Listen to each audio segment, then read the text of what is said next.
Welcome back to the channel. You've got Laura here. Today is going to be a glutes and hamstring workout with my trainer, Chris Psycho. We're at his gym in Redondo Beach, California. But before we get into the workout, don't forget to subscribe to the channel if you've not already.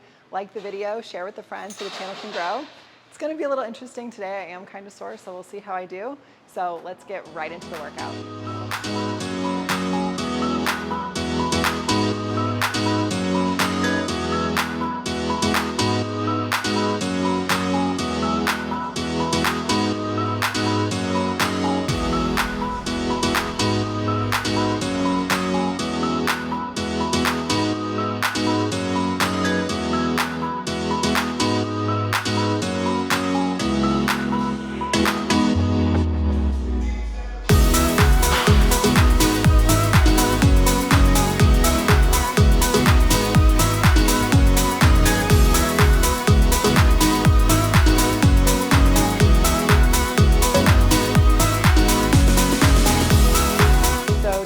Out the workout today, we are doing the classic abduction machine, slightly elevated with a pad, and we're supersetting that with lateral band walking with a band above my knees.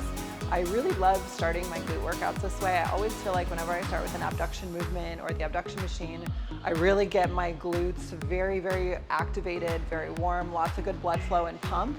And then it's very easy for me to then progress into compound movements or other isolation movements. So I really like starting the workout out this way. I am super sore on my adductors from the leg day earlier this week. So it's making some of the exercise a little interesting. So we'll see how I can hold up this workout, but we're gonna do probably about 4 rounds of this and then move on. Next up, we are using the Panada glute machine. This is my favorite of the 3 glute. I don't know, this one and this one are probably my 2 favorites. That one gets my quads a little more. So this is one of my favorite glute machines. I really feel great connection on kind of that upper outer area, that glute medius. And when I do these, I have my foot turned out to really focus on abducting my hip and getting into that upper glute. So this one we're doing reps of 15. I have gone up in weight, which is very exciting. And then this is supersetted with just a bar RDL with my toes elevated to really get into the glutes and hamstrings.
How important is it leading up to a pro show to post photos and pictures for the fans and all that, potential judges? It's tricky because Instagram can be deceiving, and as much as judges say they don't look at things, I'm sure they still hear what people talk about. So if somebody posts really good progress photos, it can create a lot of hype around them, and then if you don't get on stage looking like that, it can leave people feeling disappointed. At the same time, your progress photos might not show how good you do look in a lineup. So I don't think it's absolutely necessary. I do think it's always a good idea to post regularly and create content as a pro, but do you necessarily need to share your progress photos? I think that's more up to the individual, although I would say most pros choose to do it just to create that excitement, that momentum for them going into their shows.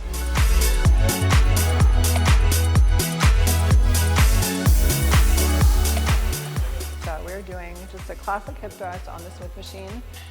Weight is not crazy high, this is higher rep. And also, since we're doing this midway through the workout, you don't have to go as heavy, and that can be one hack if you want to be a little cautious with joints or just how heavy you're going on exercises. If you save compound movements or other movements later in your workout, you're not going to be able to go as heavy as you would if you did them, say, first or second in your workout. So here we're doing about sets of 20 roughly, and then I'm supersetting that with basically just squeezing and contracting my glutes really hard, which is actually quite fatiguing, especially when they're done in a superset like this. And there's a lot of little intensifiers, techniques, bands, squeezes like that, pauses, drop sets that you can use to really intensify your workouts and use to really fatigue the muscle group that you're targeting. So this superset is definitely getting me. So again, we're probably gonna do about 4 rounds of this before we move on.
That means the what?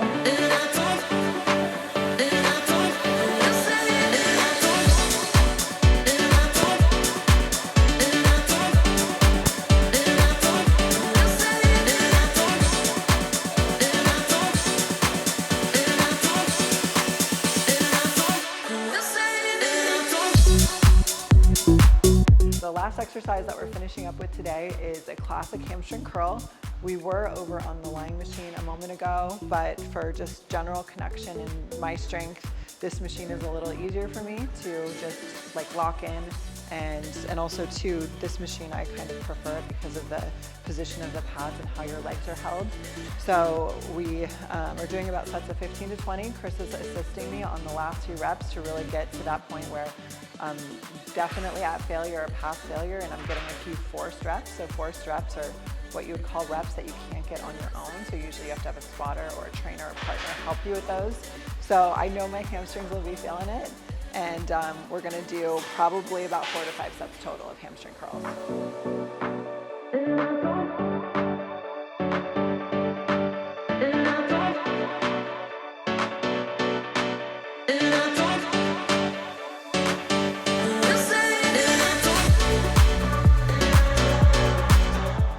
That is it for the workout, you guys. It was a good workout. I survived. There were a couple exercises in there that could not do with just how sore my adductors are. So we kind of swapped some things out. What you guys saw is what I did in the workout, and I'm feeling really good. I'm super happy with my shape and how my progress is coming along this off season.